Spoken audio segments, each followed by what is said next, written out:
The grand assembly hall stretched far across the polished black floor, and the ceiling was so high, it seemed to touch the stars themselves because it was made to look like the home skies of 1,000 different worlds. And Elder Keeper Vornthax stood in the center of this massive room with his 6 eyes looking tired from all the years he had lived,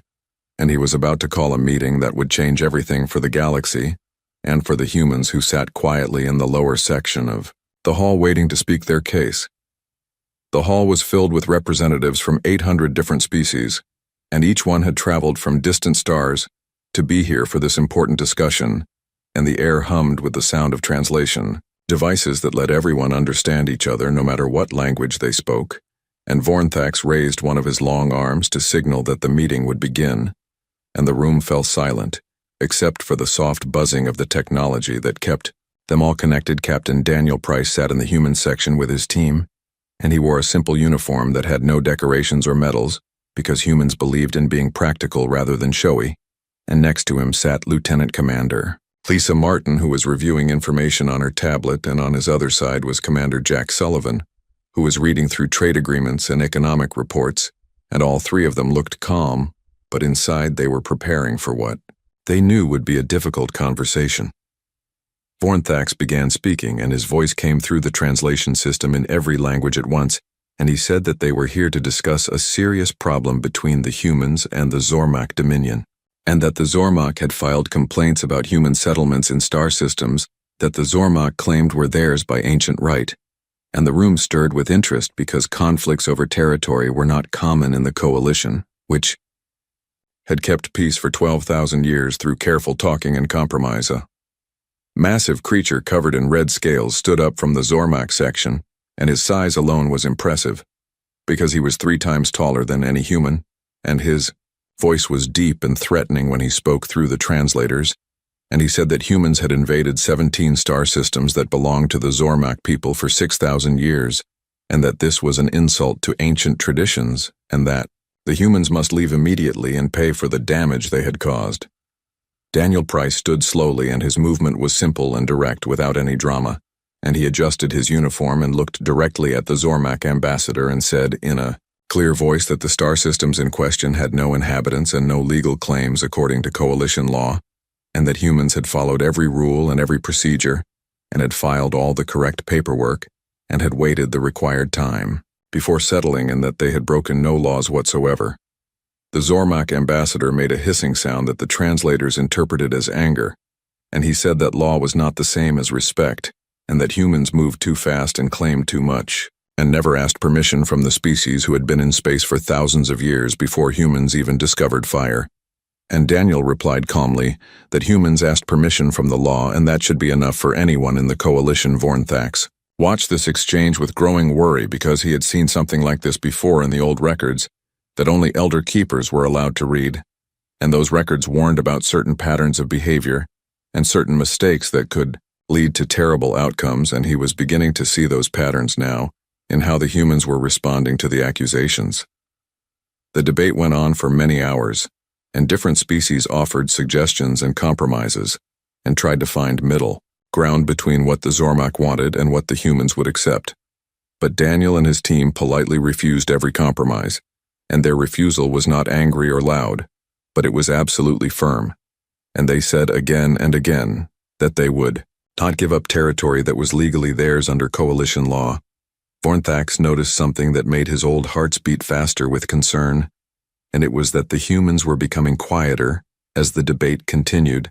and Daniel spoke less often, and when he did speak, his sentences were shorter and more precise. And Lisa Martin had stopped taking notes on her tablet, and Jack Sullivan's face showed no emotion at all. And this quietness was not the quietness of defeat, but something else entirely, and Vornthax recognized it from the ancient warnings. Finally, after hours of back and forth, the Zormak ambassador delivered his final demand, and he said that humans must withdraw from all 17 systems within 1 month or face the consequences. And the way he said consequences made it clear he meant military action and violence and war.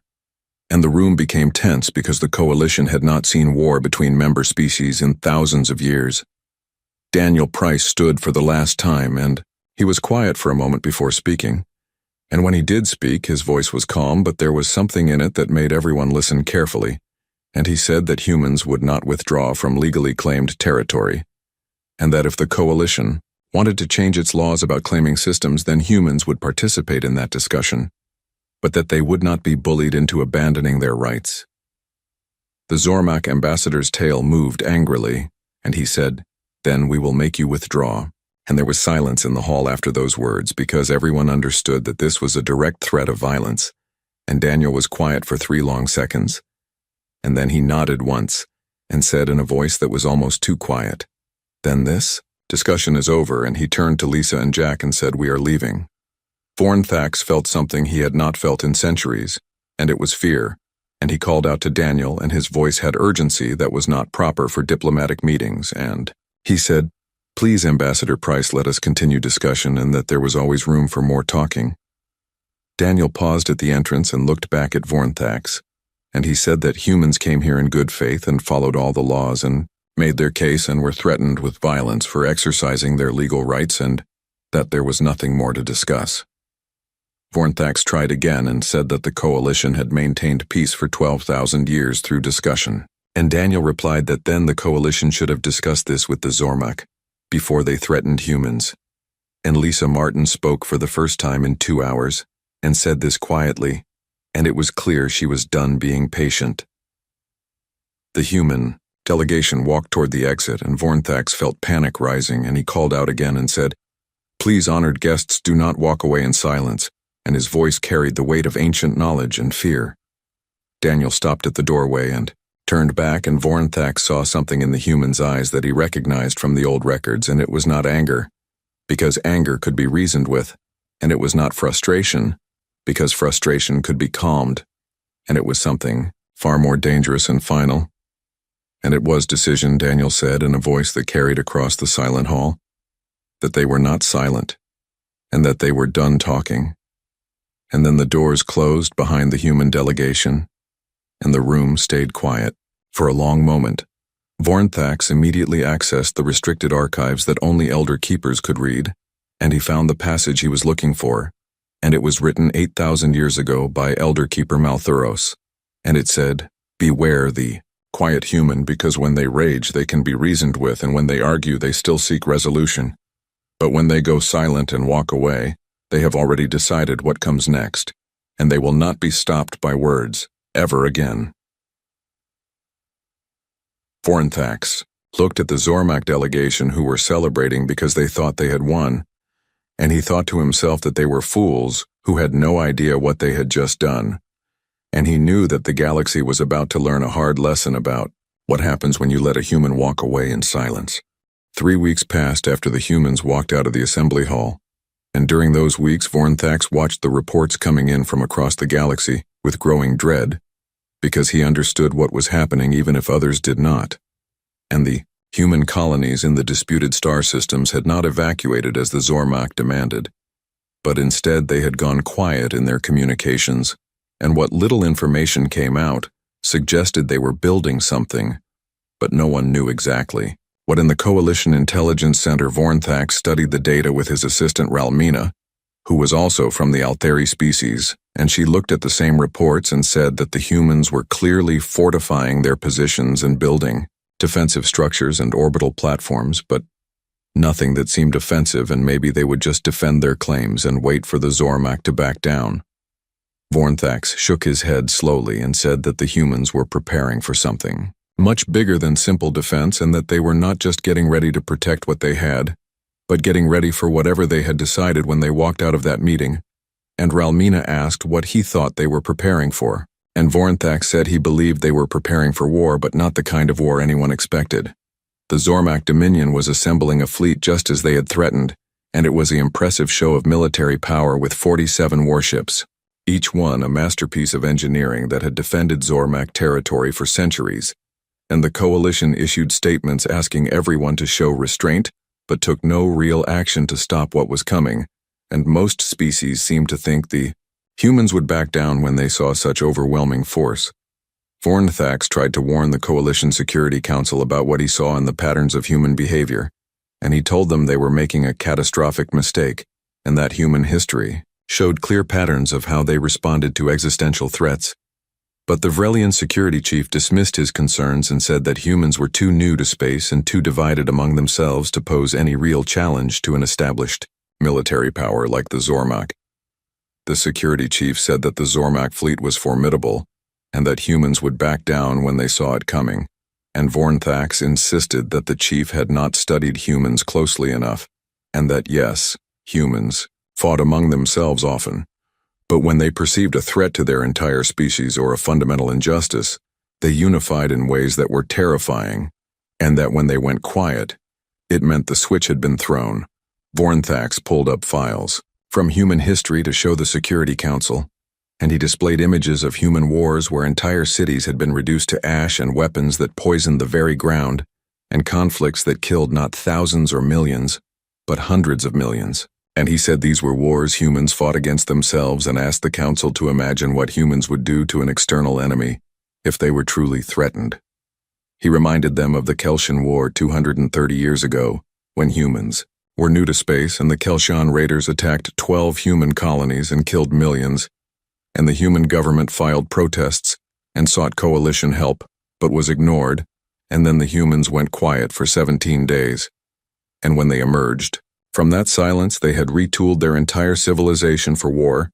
and in 6 months they had driven the Kelshan back, and in 8 months the Kelshan Empire no longer existed.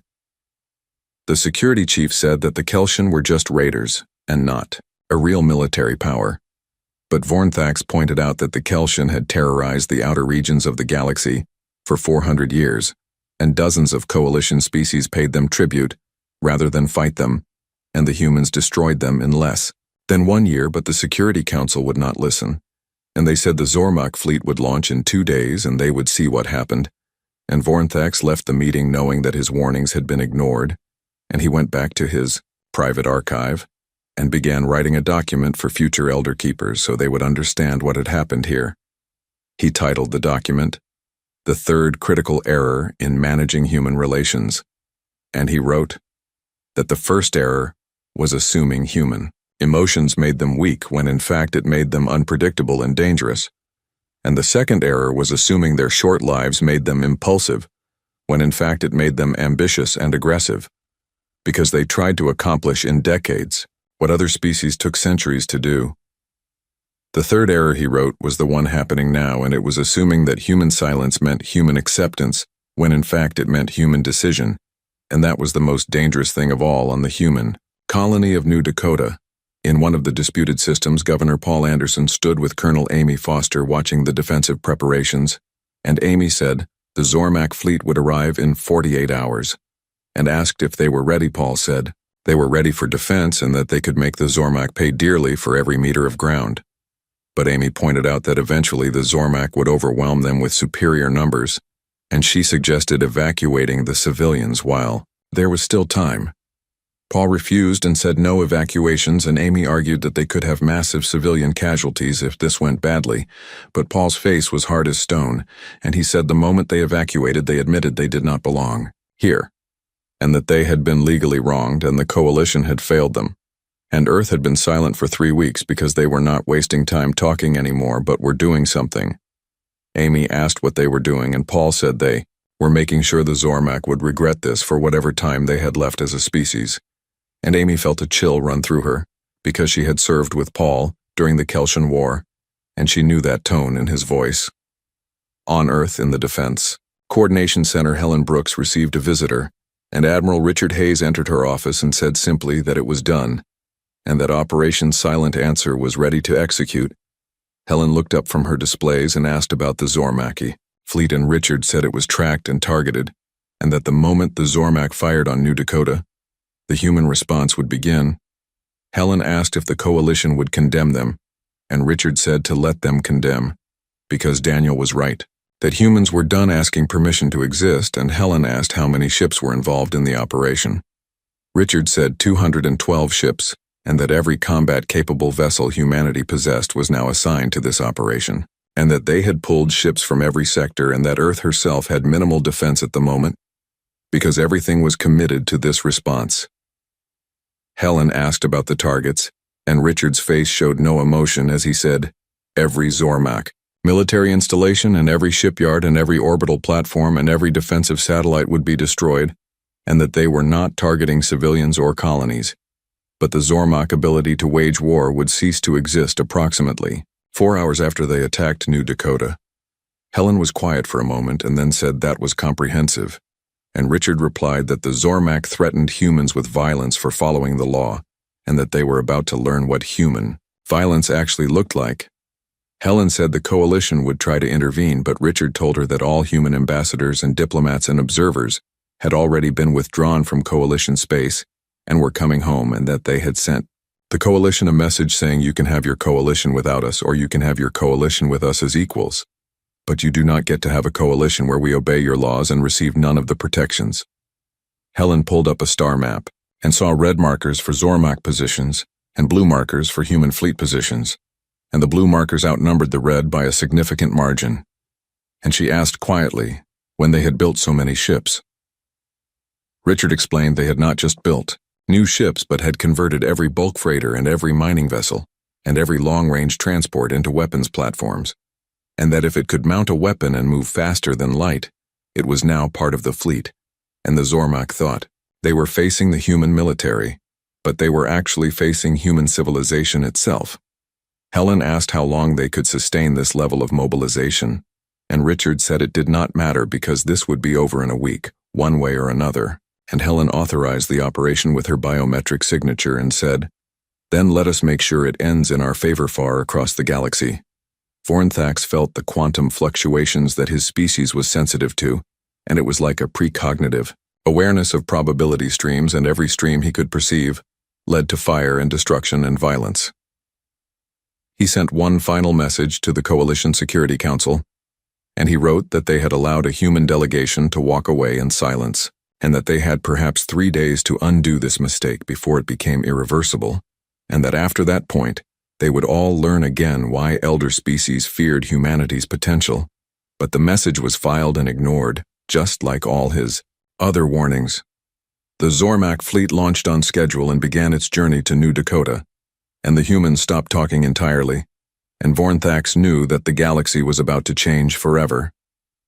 The Zormak fleet arrived at the edge of the New Dakota system in perfect military formation, and their 47 warships emerged from faster-than-light travel, broadcasting their dominance across every communication frequency, and Admiral Kreshitar commanded from the flagship Endless Vengeance, and he looked at his tactical displays with satisfaction, because everything was going exactly as planned.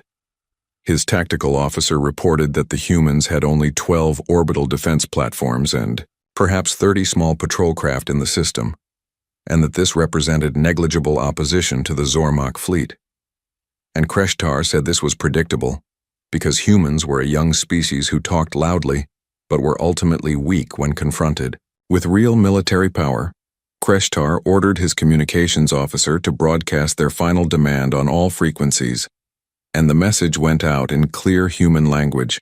saying that human colonists of New Dakota had occupied Zormak territory illegally and had 4 hours to begin evacuation procedures, and that after that time the Zormak fleet would begin systematic destruction of human installations until compliance was achieved. On the surface of New Dakota, Governor Paul Anderson listened to the message in the Emergency Command Center, and around him displays showed civilian shelters filled to capacity and defense platforms armed and ready, and a population of 40,000 humans who refused to leave their homes. Colonel Amy Foster said the Zormak were giving them 4 hours, and that they were actually being merciful by their standards, and Paul replied that they thought humans would break and run, and he told Amy to send their response. The human reply was brief and clear, saying that New Dakota was legally claimed and settled territory under coalition law, and that they would not evacuate, and that any attack on this colony would be considered an act of war against all of humanity. Kreshitar read the response and felt satisfied because the humans were choosing destruction over wisdom, and their deaths would teach other young species proper respect, and he ordered his fleet to begin bombardment in 4 hours. But something nagged at his tactical sense, and he wondered where the human military ships were, because intelligence reported humans had several dozen warships, but none were present in this system. He ordered his officers to scan for cloaked vessels, and the response came back negative with no contacts anywhere, and the system appeared clear except for the small defense platforms. So Kreshtar ordered them to expand the scan to surrounding systems, to make sure no human reinforcements were approaching.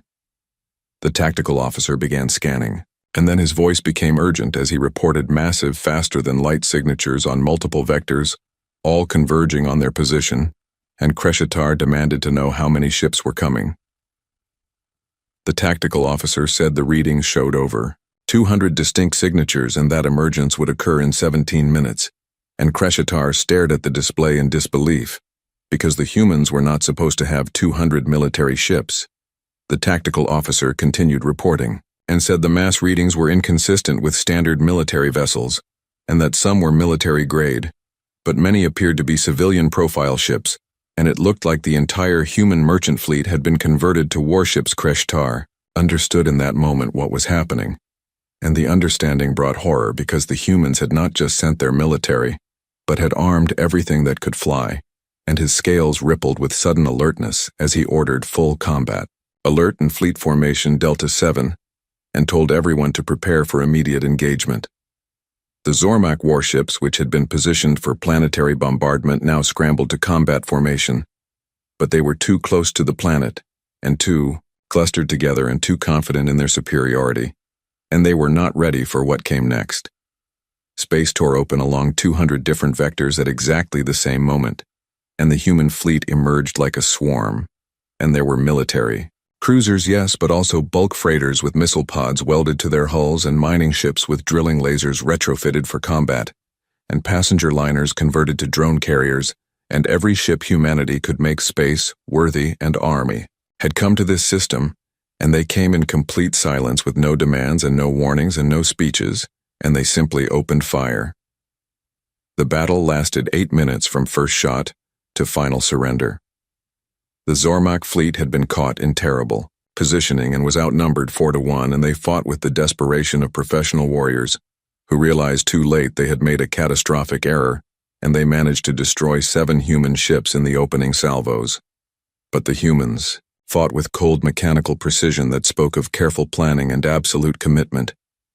The endless vengeance took fire from 17 different directions at once, and Kreshtar tried to coordinate a fighting retreat, but human ships were already moving to cut off every escape vector, and he realized this was not a battle, but an execution. Kreshtar ordered his communications officer to get a message to the Dominion homeworld, and to warn them that the humans were not what anyone thought and that they were not just defending but hunting. And he tried to say more, but a converted mining ship called Copper Bell fired its industrial particle drill straight through the Endless Vengeance command deck. The last thing Kreshtar saw was the cold stars through the breach in his ship,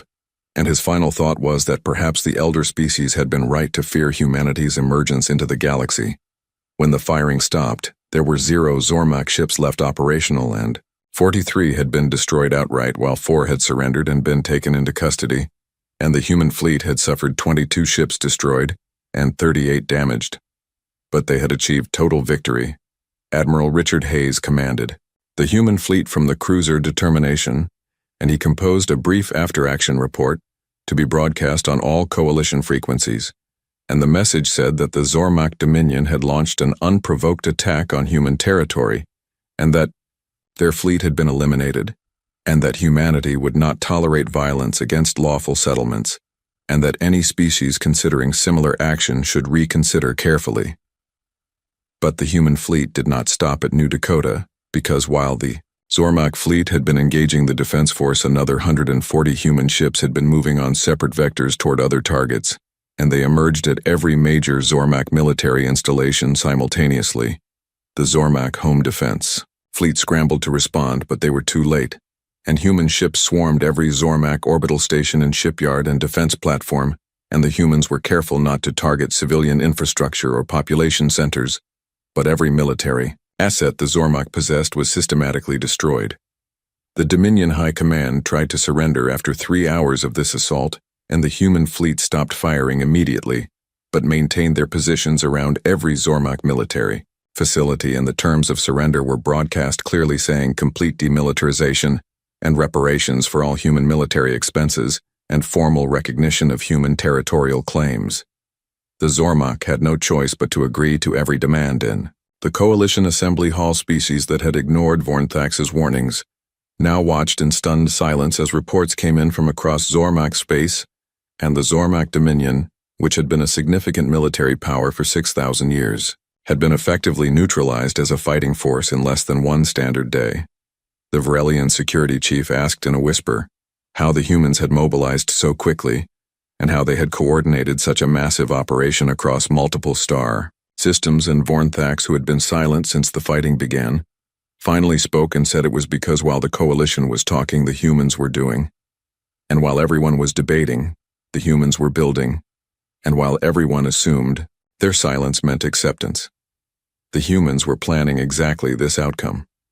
The security chief said the coalition must condemn this act of aggression, but Vornthax corrected him sharply and said the humans had responded to an act of aggression, and that the Zormak attacked first and the humans simply responded with overwhelming force exactly as they had warned they would. The security chief insisted they must do something, and Vornthax said flatly that they must do nothing because the coalition had failed in its duty to prevent this conflict and had allowed one member species to threaten another with violence, and had ignored warnings from both history and observation, and if they condemned humanity now, they would face exactly what the Zormak faced, which was a species that had decided talking was pointless. The security chief looked at the tactical displays and noted that the humans had pulled every ship from their defensive perimeters, and that Earth itself was nearly undefended, and suggested that if the coalition moved now, they could force human compliance. Vornthax's response was cold and harsh, and he said that would confirm every dark suspicion humans had about the coalition, and would prove that the coalition only respected force and not law, and that the security chief would discover that humans, when truly threatened, were capable of far worse than what had been witnessed today, and the chief asked what could be worse than the destruction of an entire military fleet. Vornthax pulled up restricted files from human history and showed wars where humans nearly destroyed themselves and weapons that poisoned. 6 weeks after what coalition historians were already calling the New Dakota incident, Vornthax requested a private meeting with the human delegation, and to his surprise they accepted the invitation, and they agreed to meet at a neutral station, away from the assembly hall where quiet discussions could happen without public scrutiny. The meeting place was a small diplomatic outpost where species conducted business away from the attention of the media and the crowds, and Daniel Price arrived, with only Lisa Martin and Jack Sullivan, and they brought no guards and made no show of force, but simply came in their plain diplomatic uniforms. Vornthax brought only his assistant Ralmina, and when they entered the meeting room, the contrast was clear between the ancient alien species and the young humans who had just shocked the entire galaxy. Vornthax began by thanking them for agreeing to meet, and said he knew humanity had little reason to trust coalition officials at present, and Daniel replied simply that they were here and told him to talk.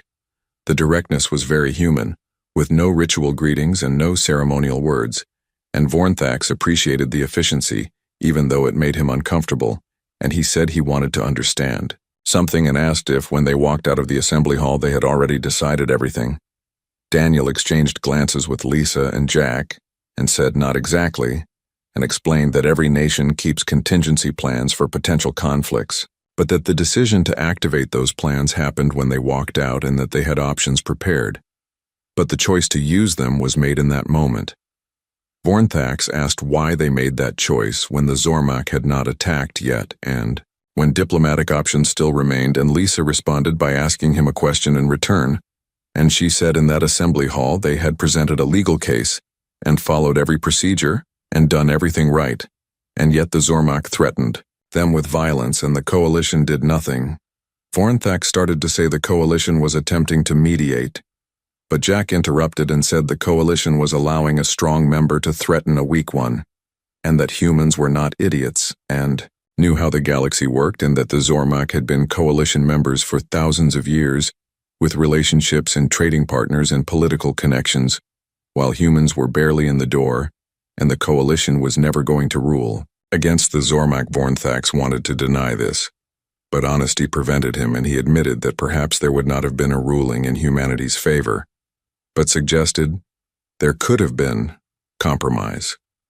Daniel asked what the compromise would have been and pointed out that humans had legal claims and the Zormak wanted their territory. So what was the middle ground? And should humans give up half their legally settled worlds, or accept that coalition law only protects those strong enough to enforce it themselves? Vornthax suggested they could have accepted disputed status pending review. But Lisa finished his thought and said they could have accepted that they did not really have rights in the coalition, and that all those compromises would have meant their legal claims did not matter. When opposed by established powers, Vornthax was quiet for a moment and then said,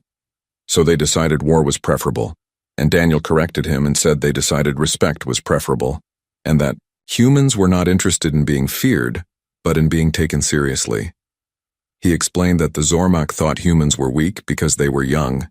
and thought they would fold because they lacked coalition connections, and they were wrong, and now everyone knew they were wrong. Vornthax said the humans had destroyed the entire Zormak military capacity and erased centuries of development in a single day, and Jack replied they had destroyed the Zormak ability to threaten them and had not touched civilian infrastructure or targeted populations, and had not turned their worlds into wastelands, and that humans knew how to do total war, but what they did to the Zormak was surgical and limited. Lisa added that it was also terrifying to every other species in the galaxy, and said that was good, because maybe they would think twice before threatening human colonies. Vornthax felt frustration rising and said they did not understand the damage done to galactic stability, and that the coalition had maintained peace for 12,000 years through patient diplomacy, and that humans had introduced unpredictability and violence. Daniel's expression hardened, and he said the coalition had maintained peace by allowing strong species to dominate weak ones and by making newer species accept whatever the established powers allowed, and that this was not peace, but successful bullying. Vornthax started to object, but Daniel leaned forward and asked him to answer honestly, and said, if the Zormak had attacked human colonies and humans had done nothing, would the coalition have come to their defense, and would there have been consequences for the Zormak? Vornthax began to answer, then stopped, because the truth was uncomfortable, and he admitted probably not, and that the coalition rarely intervened in what it considered bilateral disputes. Daniel said then humans were supposed to accept being attacked and accept losing legally settled worlds because they did not have enough political capital in the coalition system, and Vornthax said they were supposed to trust the process. Lisa said flatly that the process failed them, and that this was what the coalition was not understanding, and that they came to the assembly hall in good faith, and presented their case and followed the rules and were threatened with violence, and the response was to suggest they compromise their legal rights, and that was when they knew the system was not designed to protect them but to maintain a status quo where established powers did what they wanted. Ralmina spoke for the first time and said, "So, humans decided to change the status quo through violence." But Jack corrected her and said they decided to change it through demonstration, and that they showed threatening humans has consequences, and that they would not accept being second-class coalition members, and that they had teeth and were willing to use them. Vornthax said humans were following a pattern, and that their history showed this repeatedly, and that when diplomatic systems failed them, they abandoned those systems and resorted to force. Daniel replied that when diplomatic systems failed them, they built new ones, and that sometimes this required breaking the old ones first. Vornthax asked what happens now and said the humans had proven their point and demonstrated that threatening them had consequences. So what came next? Daniel was quiet for several seconds and then said that depended on the coalition, and asked if they were willing to treat humans as equals, and if they were willing to enforce their own laws impartially, regardless of how long a species had been. A member Vornthax said that was not a simple question, and Daniel replied, it was a very simple question, and that the answer might be complicated, but the question itself was simple. Vornthax admitted honestly that he did not know if the coalition could change that fundamentally, and Daniel said then he would be honest, too, and revealed that humans were preparing to leave the coalition. The words hung in the air, and Ralmina asked in shock if they meant leaving the coalition entirely. Jack explained they were establishing their own regional cooperative, and had been in talks with 17 other younger species who were tired of being treated as junior members, and who wanted a system based on law and not political seniority. and they were calling it the New Worlds Alliance. Vornthax understood immediately and said they were creating a rival power block and were going to fracture the coalition. Lisa corrected him and said they were creating an alternative, and that if the coalition was willing to reform and treat all members equally, then maybe there was a path forward. But if the coalition insisted on maintaining a system where established powers had unofficial privileges, then yes, they were building something else. Vornthax said this would lead to conflict and competing blocks and the breakdown of unified galactic civilization. Daniel suggested it might lead to competition and reform, and that maybe having an alternative would make the coalition better, and that maybe they would realize they needed to deliver on promises of equality and justice if they wanted to retain members. Vornthax asked what it would take for humanity to remain in the coalition, and Daniel said, real reform, with constitutional changes, guaranteeing equal treatment and enforcement mechanisms that did not depend on political connections and a justice system that delivered actual justice and acknowledgement. That might does not make right even when the mighty species has been a member for thousands of years. Vornthax said those were enormous demands, and Daniel replied, then consider them a starting position for negotiation, and that humans were willing to talk and work within the system, but were done being silent when the system failed. Vornthax said he would bring the proposals to the Elder Council but could not promise success, and Daniel said they were not asking for promises but for honest effort. As the meeting ended, Vornthax said that when the humans walked out of the assembly hall in silence, they had terrified him, and that, in 8,000 years of life, he had not felt fear like that. Lisa asked why, and Vornthax explained that silence meant decision, and that when humans decided they acted with totality, that other species could barely comprehend. Daniel smiled and said humans had offered the Zormak chances to surrender, and had stopped firing when they capitulated and could have destroyed them completely, but did not. The Coalition Reform Summit convened 4 months after the New Dakota incident in neutral space, aboard a massive conference station built specifically for this gathering, and representatives from all Coalition member species attended. But everyone understood this summit was really about one question, which was whether the Coalition could adapt to what humans demanded. Vornthax had spent those 4 months in the most intensive political work of his long life, and the Elder Council had resisted, at first, and dismissed human demands as the complaints of an immature species. But then 17 other species formally announced they were joining the New Worlds Alliance, and then economic reports showed human trade had decreased 40% with traditional coalition partners while increasing 300% with alliance members. The message became clear that humans were not bluffing, and they were not alone in their dissatisfaction. The summit opened with representatives from 800 species, and the chamber was arranged in concentric circles with younger species toward the center and elder species around the edges, which was a symbolic reversal of the traditional hierarchy. Daniel Price sat in the centermost circle, surrounded by representatives from the Alliance species, and Lisa Martin and Jack Sullivan sat beside him. And behind them were delegates from the Karvathi and the Shrell and the Marani, and 14 other species who had decided the old order needed changing. Vornthax opened the summit with traditional greetings but moved quickly to the real issues, and he said they faced the first existential crisis in 4,000 years, and that it was not a crisis of war,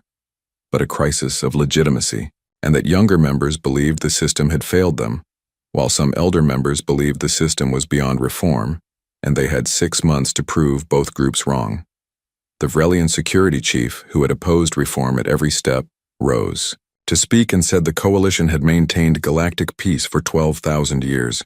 and that their systems worked, and that this crisis came from one species unwilling to accept compromise, and their resort to violence. Daniel did not rise or make dramatic gestures but simply spoke from his seat, and his voice carried clearly, and he said the coalition had maintained peace by allowing powerful species to dominate weaker ones without consequences, and that human unwillingness to accept that system was not a flaw but a feature. The Vrelian said humans had destroyed an entire fleet over a territorial dispute that could have been mediated, and Daniel replied they had defended legal claims against a threat of violence that should have been condemned by the coalition, and that the fact the Vrelian still framed this as human failure rather than coalition failure showed whether real reform was possible, Vornthax intervened and said this was the conversation they needed, but with less accusation and more substance. And he asked Daniel to present the formal reform proposal. Lisa activated a holographic display that appeared throughout the chamber in every delegate's native language, and she began explaining that the new World's Alliance reform proposal had 7 core elements. The first was constitutional amendment, guaranteeing equal legal protection, regardless of species age or political status, and the second was creation of an independent judiciary with enforcement powers that could not be overridden by politics. And the third was mandatory arbitration of territorial disputes with binding results. The fourth element was elimination of informal privileges based on seniority or historical relationships, and the fifth was restructuring the Security Council to include rotating seats for younger species. And the sixth was establishment of mutual defense obligations applying equally to all members. And the seventh was regular review of coalition institutions for effectiveness and equity. The chamber erupted with responses, and some species applauded the ambition, while others protested the changes as too radical. And then the Zormak delegates spoke for the first time since their military defeat, and made a surprising statement.